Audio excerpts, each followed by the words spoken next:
Who the hell are you?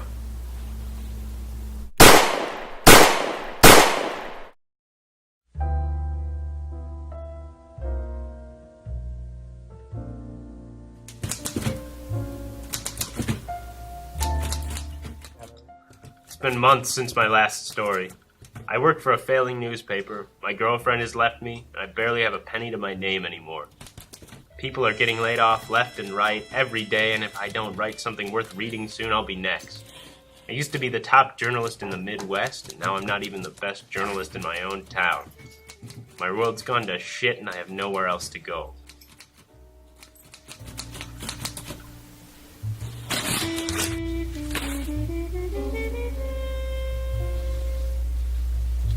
What do you want? Excuse me, sir. I'm sorry to interrupt, but a man from the police station is here. What would you like me to do? Let him in, I guess. All right, right away then.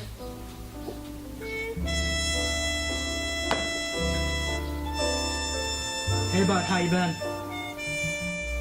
Why are you here? Can't you see I want to be alone?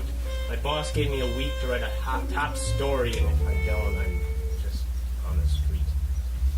That's rough, but kind of what I came here to talk with you about. There was a murder a little while back. Some local businessman right outside his house, and I was assigned to the case, but Chief is demanding it be put in a cold case. That's strange. Yeah, tell me about it. Anyway, that's where you come in. I can't personally look into this case anymore, otherwise Chief would have my ass. But you, on the other hand, you could do a little undercover work. You get the story, we get to put whoever did this behind bars. Win-win, am I right? I'm listening. So what I know so far, this guy's name was Alex. Real sleazebag, involved in a whole lot of shady business. Can't say for sure, but we think he might have had some ties with the mafia. Let's see what else is there. Never bust him for anything big. Anyway, he doesn't have any family either. No wife, no kids, just him. So you have no suspect? Hold on, I was getting to that. There is one suspect, some dame named Josie Strand. No criminal record, but I tell you, she is one stunning broad. She was seen around with Alex the night before his murder. Not sure what their relationship is exactly, but that was all I was able to find out before, Chief shut me out. So what do you say? Want to help your buddy out? How could I say no? This could be my big break. This could be the story that puts me back on top. Good to hear. I knew you wouldn't let me down. Anyway, here's that dame's file. There isn't much in it, but it's a start. Alright, bud, I gotta head out, so let me know if you find anything, and hey, take care of yourself. Just as fast as he showed up, he was gone. I had my big break. Can't waste any time. Better pay that Josie chick a visit.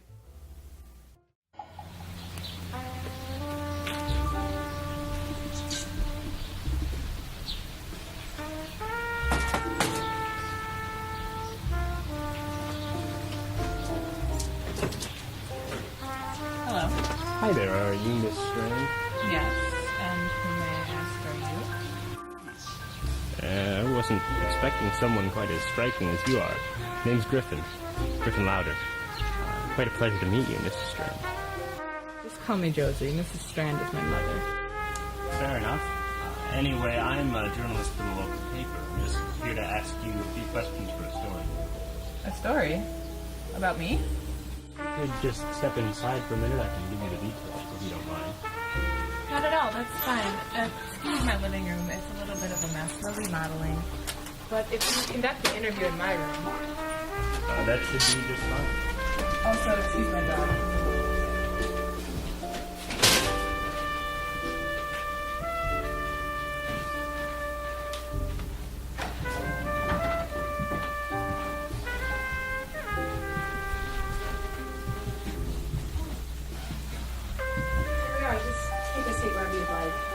I need to go get something to drink. Do you want anything? No, but thank you. Okay, I'll be right back. And I'll be here.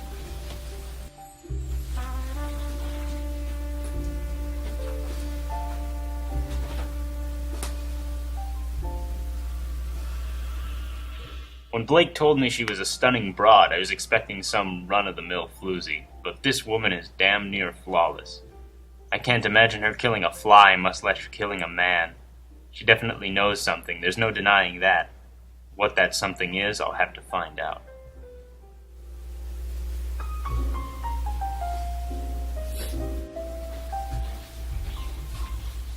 Sorry for the wait.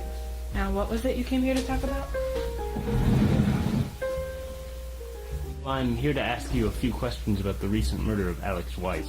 I've been informed that you two were acquainted.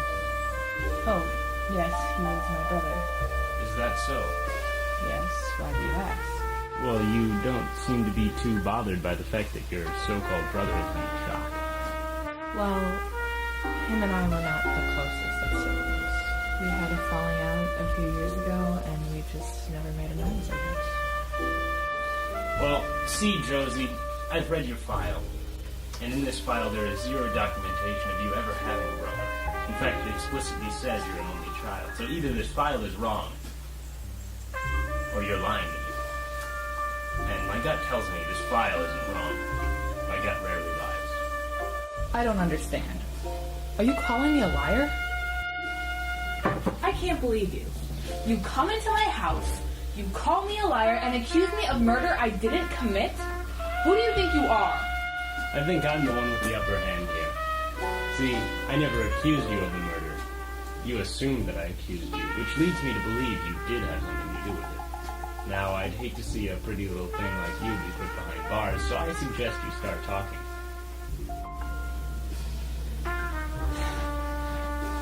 Fine. I'll tell you what you want to know. It all started a few months ago. Alex came to me asking a favor. Wait, how did you and Alex meet? We used to be friends in high school. Okay, continue. Came to me asking a favor. He told me he had become involved with the mob. He told me he was pulling in a lot of money from some drug trafficking jobs that he was assigned to.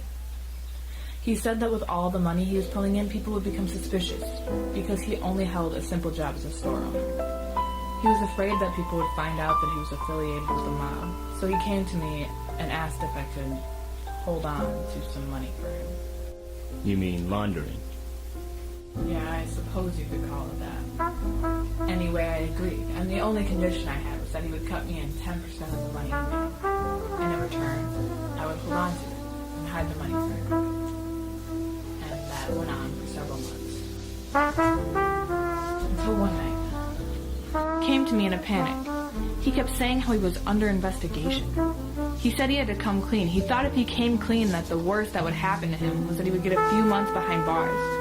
I tried to calm him down, but before I knew it, he was walking out the door, saying he was going to the police in the morning. And I knew if that happened, he would be locked up for a long time. And so would I. Look at me, Griffin. Prison would eat me up and spit me right back out. When I would have gotten out, if I would have gotten out, I would be nothing more than a pile of skin and bones. I couldn't let that happen. So, early the next morning, I showed up at his house, dressed from head to toe so that he wouldn't recognize me. And then I shot him. I didn't want to, but I had no other choice. I couldn't go to prison. I can't go to prison. Don't worry, baby. Wait, you aren't gonna throw me in? Like you said, you wouldn't last a day in prison. I'll get this all sorted out. How? The case is already being put into the cold cases. It's dead. My friend told me to look into it because the police chief shut him out. So all I had to do is write a false story saying your partner was murdered by the mob for stealing their drug business. It'll clear your name and give me the scoop. Everything will be resolved, baby. We can be together. You would have all the money from your partner, plus whatever chunk of change I make from this story. All our problems will be solved. Do you really think that can work? Of course I do. Thank you. Well, I'd better head out. I'll finish the story tonight. Until then, keep out of the eyes of the public. Stay home at all